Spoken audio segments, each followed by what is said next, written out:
गुरु बड़े गोविंद से मन में देख विचार, हरि सुमिरे सोवार है, गुरु सुमिरे सो पार। गुरु गुरु में भेद है, गुरु गुरु में भाव, सोई गुरु नित बंदिए, शब्द बतावे दाव। गुरु किया है देह का, सतगुरु चीना नाही, भव सागर के जाल में फिर गोता खाही। राम नाम रटते रहो, जब लग घट में प्राण, कबहू दीन दयाल के भनक पड़ेगी कान। नमस्कार मेरे प्यारे भाइयों, मेरे परमात्मा के प्यारे जीवहंसों। मैं बंदी छोड़ से यही अरदास करता हूं कि आप सब मेरे भाइयों का विवेक पहले से ज्यादा और ज्यादा से ज्यादा बढ़ता ही जाए, और ऐसी कोई दुविधा ना रहे जो मेरे भाइयों को 1% भी भ्रमित कर पाए। बस मैं यही अरदास करता हूं अपने मालिक से कि मेरे हर भाई को हर चीज बिल्कुल समझ में आने लग जाए, एक एक चीज क्लियर होती चली जाए। मैं बस यही अरदास करता हूं उस बंदी छोड़ परमपिता परमात्मा से। तो मेरे भाइयों, हर चीज को अच्छी तरह समझना है, एक एक चीज पे पूरा विचार करना है। एक भी काल का दूत आपको भ्रमित ना कर पाए इस बार, नहीं तो 84 लाख जन्मों में आपको ही जाना पड़ेगा। किसी को कोई फर्क नहीं पड़ेगा। ये लोग आएंगे, अपना ज्ञान आपको सुनाएंगे, आपके जीवन को बर्बाद करेंगे और चले जाएंगे।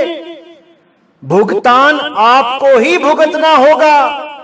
इसलिए मेरे भाइयों, हर चीज को समझना है, एक एक चाल को समझना है। ये काल आपको कहां पे भ्रमित कर सकता है। तो मेरे भाइयों, जितना भी विवेक है आपने आज के सत्संग में लगा देना है, और नीच चीर का निबेड़ा करके, सत्य असत्य का निबेड़ा करके सत्य को ग्रहण कर लेना है। तो आज जो हम वाणी लेने जा रहे हैं वो कबीर सागर से लेने जा रहे हैं। बहुत प्यारी वाणी है, बहुत ज्यादा जागरूक करने वाली वाणी है। अगर आपने इस वाणी को समझ लिया तो मेरे भाइयों, ऐसा कुछ नहीं होगा जो आप नहीं समझ पाओगे, क्योंकि समय आ चुका है।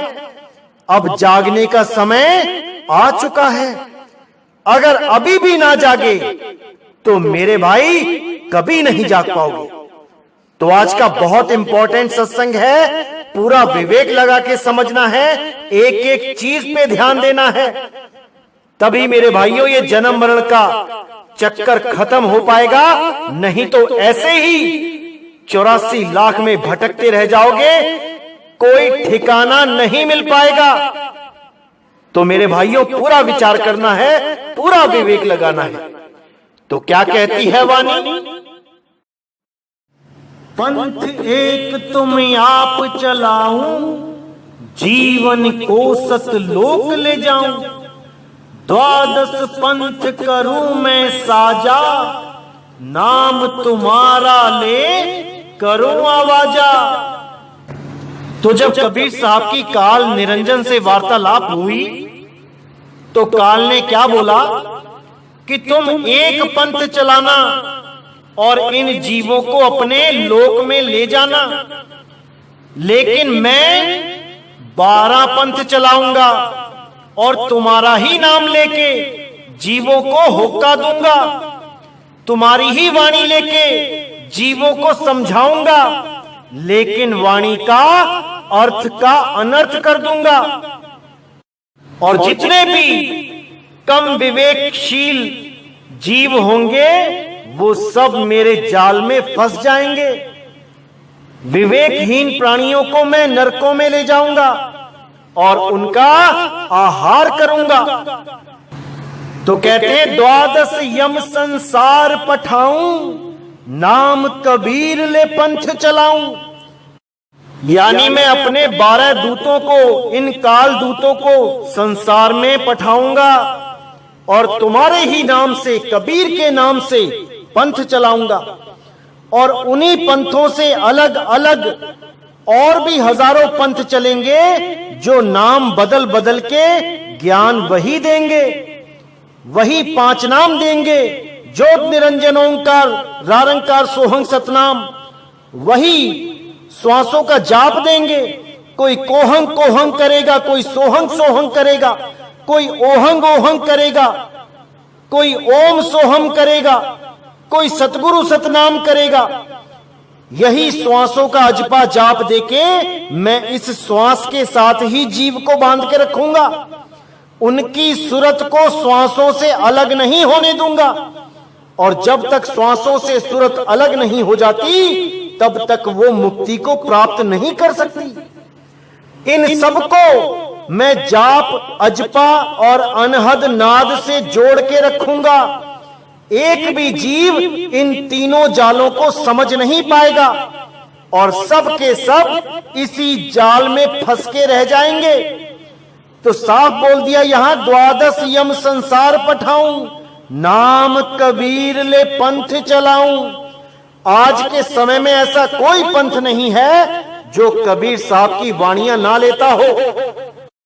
बिना कबीर साहब की वाणी लिए किसी भी गुरु का सत्संग पूर्ण होता ही नहीं है।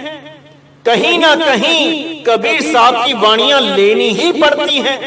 चाहे वो कोई मुस्लिम संत हो, चाहे वो कोई हिंदू संत हो, चाहे वो कोई सिख संत हो, बिना कबीर साहब की वाणी के उनका सत्संग मानो ऐसा होता है जैसे बिना नमक के सब्जी। अगर 2 चुटकी नमक सब्जी में ना डालो तो चाहे 500 रुपए किलो की सब्जी बना लो, वो बेस्वाद ही रहेगी। इसी प्रकार कबीर साहब की वाणी उस अनमोल नमक की तरह है जो हर प्रकार की सब्जी में स्वाद दे देता है। तो आगे कहते हैं, प्रथम दूत मेरे प्रगटे जाई, पीछे अंश तुम्हारा आई। यही विधि जीवन को भरमाऊं, आपन नाम पुरुष का बताऊं। यानी पहले मैं अपने दूतों को भेजूंगा। पहले मेरे दूत जाके सारे समाज में ज्ञान का प्रचार करेंगे और तुम्हारी ही वाणी को लेके, तुम्हारा ही नाम लेके बड़े बड़े सत्संग करेंगे, लोगों को समझाएंगे, बहुत से जीवों को अपना शिष्य बनाएंगे और काल के जाल में उलझा देंगे।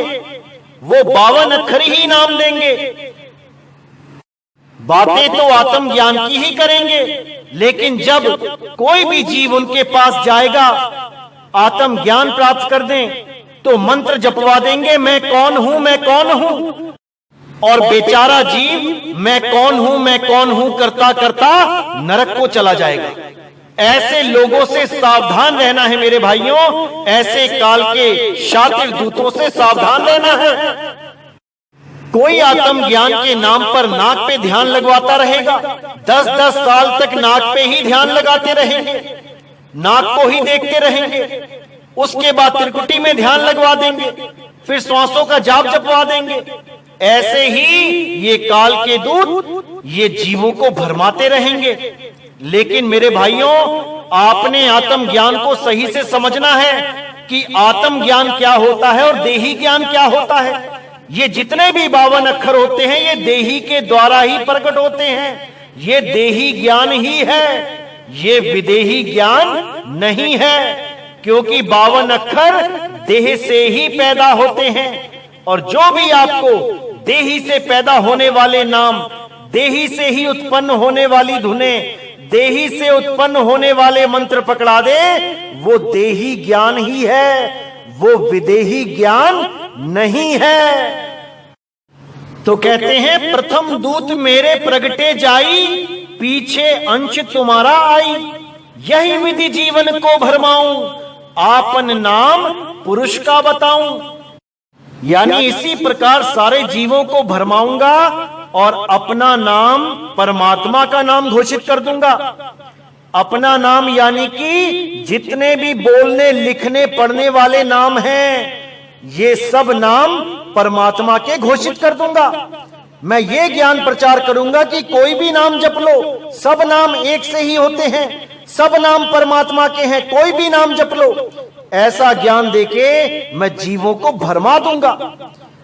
द्वादश पंथ नाम जो लही, हमरे मुख में आन समय ही। और इन द्वादश पंथों में जो भी जीव नाम लेगा वो मेरे ही मुंह में आ जाएगा, वो मेरा ही आहार बन जाएगा। कोई भी मेरे जाल से बच नहीं सकता, क्योंकि मेरा जाल सरगुण और निर्गुण दोनों प्रकार का है। कोई तो परमात्मा को निर्गुण निराकार बोलेगा और कोई परमात्मा को सरगुण साकार बोलेगा, और इन दोनों का ज्ञान आपस में ही मेल नहीं खाएगा।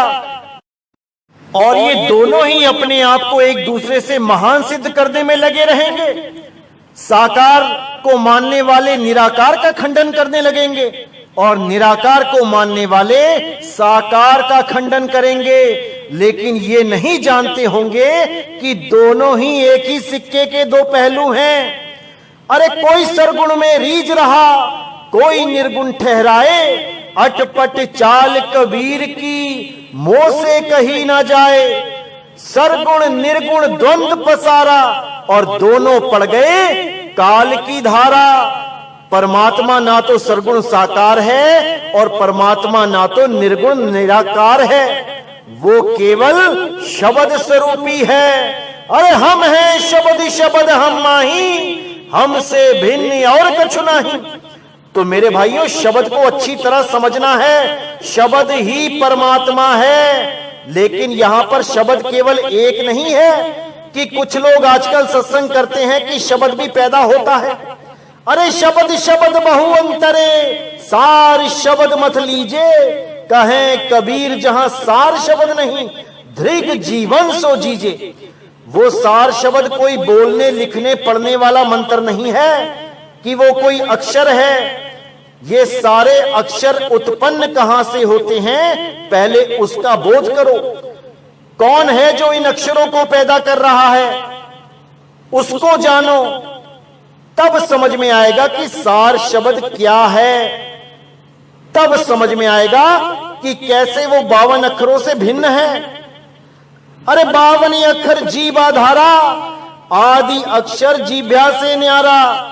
ताही को सत सिमरण कहिए, सिमर सिमर नर उतरो पारा। ये जितने भी काल के दूत हैं, ये 52 अक्षरों का अदृश्य जाल ही तो फेंक रहे हैं जीवों पे। और ये जीव बेचारे नादान नहीं समझ पाते कि ये 52 अक्षर का जाल है क्या। और ये सारा भाव, सारा प्रेम इन्हीं 52 अक्षरों को जपने में लगा देते हैं और जन्म मरण के जाल में सदा सदा के लिए उलझ जाते हैं। इसीलिए गुरबाणी बोलती है, 52 आखर लोक त्रय, सब कुछ इन्हीं माही। और ये आखर खिर जाएंगे, वो आखर इनमें नाही, वो अक्षर इनमें नहीं। इन 52 अक्षरों में वो परमात्मा का नाम नहीं है, वो विदेही है, वो 52 अक्षरों से परे है। वो केवल तभी प्राप्त होता है जब कोई भेदी गुरु आपको इशारा कर दे कि वो आदि नाम है कहां पे। वो देही से परे है, वो 10वें द्वार से परे है। इसीलिए बोला गया कि 9 द्वार नहोदर फीके, रस अमृत 10वें चूइजे। वो 10वें द्वार पे अमृत चू रहा है, अब उसको पीना है। लेकिन कैसे पीना है? सुरत के द्वारा, ना कि जीभ के द्वारा। कई लोग जीभ को घुमा के पीछे गले में लगा लेते हैं और वहां से टपकने वाला तरल पदार्थ जिसको रेशा कहते हैं, उसी को पीते रहते हैं और सोचते हैं कि ये अमृत रस है, क्योंकि उनको गुरु ही ऐसा मिला होता है जो जानता ही नहीं कि दसम द्वार है कहां, कैसे उस पे अमृत टपक रहा है, कैसे उसको प्राप्त करना है, वो कुछ नहीं जानते। केवल मंत्रों की साधना करके अपने गुरुओं से मंत्र लेके आगे शिष्य को भी मंत्र ही देते रहते हैं और 5 मुद्राओं का ज्ञान आगे बांटते रहते हैं। इसीलिए साहिब ने बोला, चाचरी ना भूचरी ना खेचरी अगोचरी, उन मुनि 5 की गम नाही, अधर तान तानिए, रेचक कुंभक पूरक को ढंग नाही, पढ़े लिखे वाद करे कबो नहीं मानिए, श्वासा का जाप करे झूठ सो बखानिए, अक्षर पार नी अक्षर भरपूर है, कहें कबीर सो सत्य कर मानिए, कहें कबीर सो सत्य कर मानिए। अक्षरों के पार नी अक्षर भरपूर है। जब तक तुम्हें ऐसा गुरु नहीं मिल जाता जो तुम्हें अक्षरों के पार का ज्ञान दे दे, जब तक तुम्हें उस नी अक्षर निज नाम के बारे में भनक भी नहीं लग सकती। भले ही कोई चोरी छुपे भी, कोई पंथ में आके भी भेद ले भी जाए ध्यान विदेही का, तब भी वो परमात्मा को प्राप्त नहीं कर सकता, क्योंकि मालिक ने जो चाबी दे रखी है गुरु के हाथ में, जब तक वो चाबी नहीं लगेगी, जब तक दरवाजा नहीं खुलेगा। इसीलिए बोला कि चाबी दीन संतन के हाथा, वो चाबी संतों के हाथ में है। जब तक संत उस जीव की अरदास मालिक से ना लगा दे, जब तक उस जीव की मुक्ति नहीं हो सकती। जो भी जीव जिस भी संत से नाम लेता है, वो जीव उस संत के द्वारा लगाई गई अर्जी पर ही मुक्त होता है, वो संत के द्वारा लगाई गई अरदास पे ही मुक्त होता है। इसीलिए बोला गया, गुरु बड़े गोविंद से मन में देख विचार, हरि सुमिरे सो वार है, गुरु सुमिरे सो पार। जो गुरु की आज्ञा में सदा रहता है, जो गुरु के अंग संग रहता है, उस पर परमात्मा की विशेष कृपा होती है। परमात्मा सदा उसके साथ होता है, सदा उसकी मदद करता है, क्योंकि संतों की अरदास, संतों का वचन कभी खाली नहीं जाता, कभी खाली नहीं जाता। और जो संतों का विरोध करते हैं, उन्हें उल्टा सीधा बोलते हैं, उनको तो साहिब ने बोला है, संत का निंदक महाहत्यारा और संत का निंदक परमेश्वर मारा। जो लोग संतों की निंदा करते हैं, उनको जन्म जन्म तक 84 के जाल में जाना ही पड़ता है, वो बच नहीं सकते।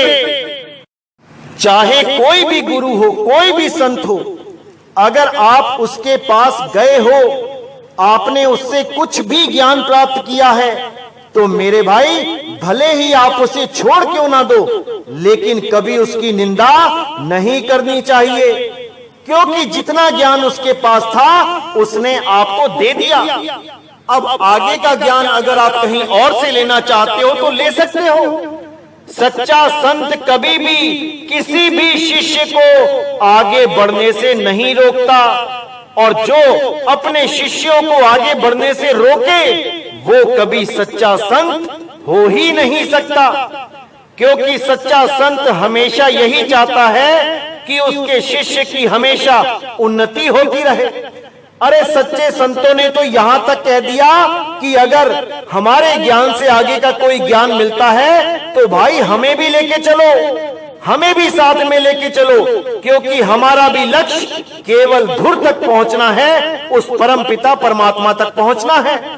सच्चा संत कभी ये नहीं कहता कि अगर तुमने किसी और संत का सत्संग सुन लिया तो तुम्हारा नाम खंड हो जाएगा, तुम्हें पाप लग जाएगा, काल तुम्हें खा जाएगा। ऐसा कोई भी सच्चा संत कभी नहीं कहता। तो जब काल ने इतना वचन फरमा दिया तो कबीर साहब ने क्या बोला?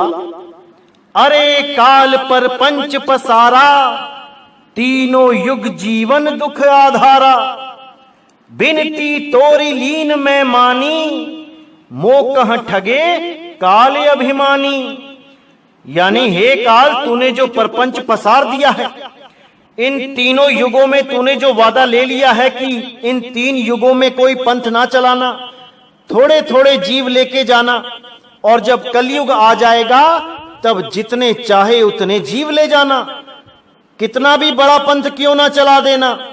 ये वादा लेके तूने बहुत बड़ी ठगी कर दी है, क्योंकि एक बच्चे की तरह अरदास की है, विनती करी है, और ये वादा हमसे ले लिया है।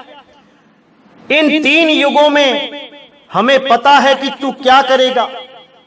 बड़े बड़े राक्षस पैदा करेगा, बड़े बड़े दैत्य पैदा करेगा, इन जीवों का संहार कराएगा, इन जीवों को दुखी करवाएगा, और फिर माया के ही अवतारों को परमात्मा घोषित करवा देगा, शरीरों को ही परमात्मा घोषित करा देगा, शरीरों से ही जीवों को परेशान करेगा दैत्यों के रूप में, और शरीरों की ही पूजा करवा देगा देवताओं के रूप में।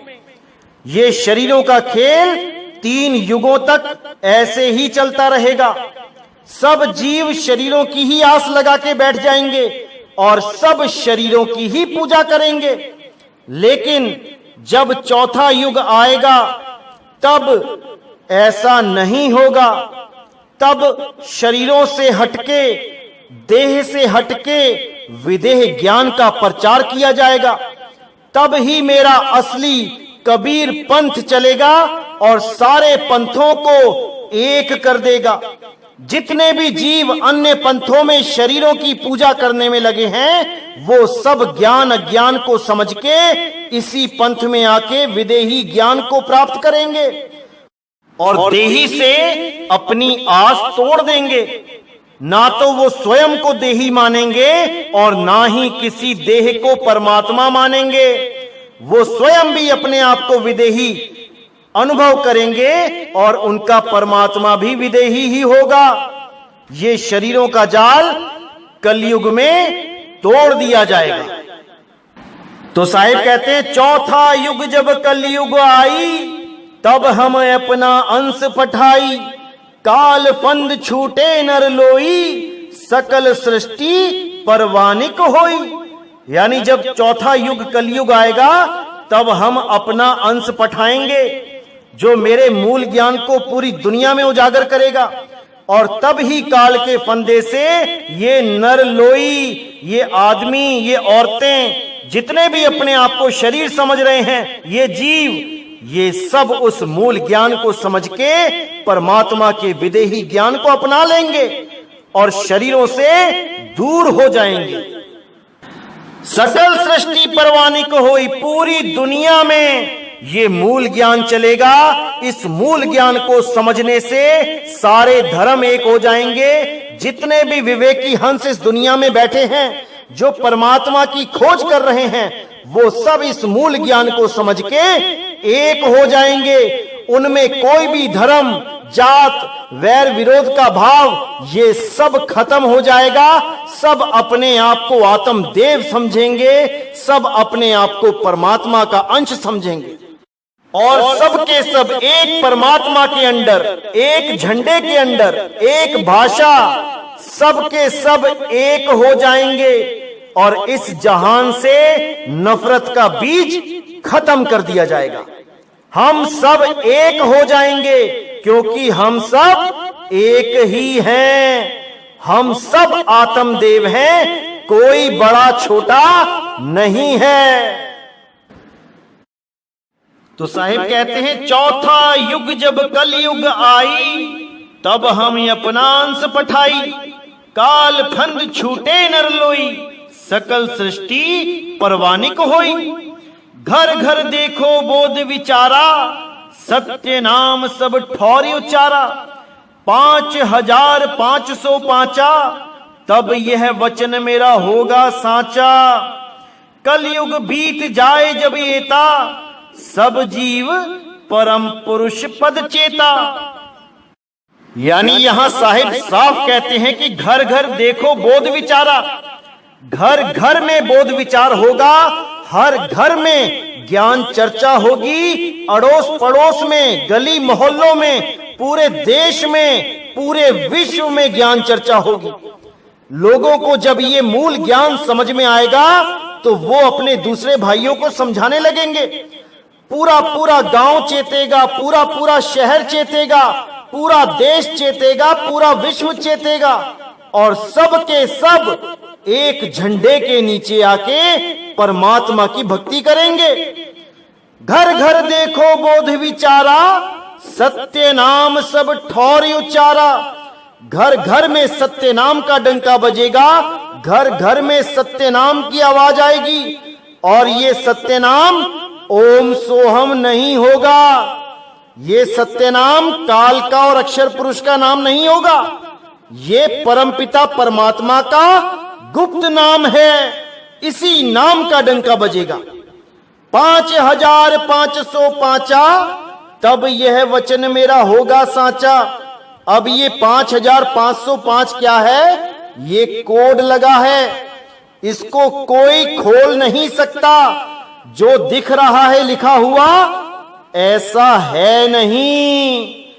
बहुत से लोग इसे संवत समझने लग जाते हैं कि संवत 5505 होगा, इतना कलयुग बीत जाएगा।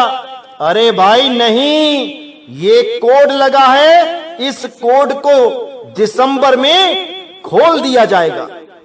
तो कहते हैं 5505 तब यह वचन मेरा होगा साचा।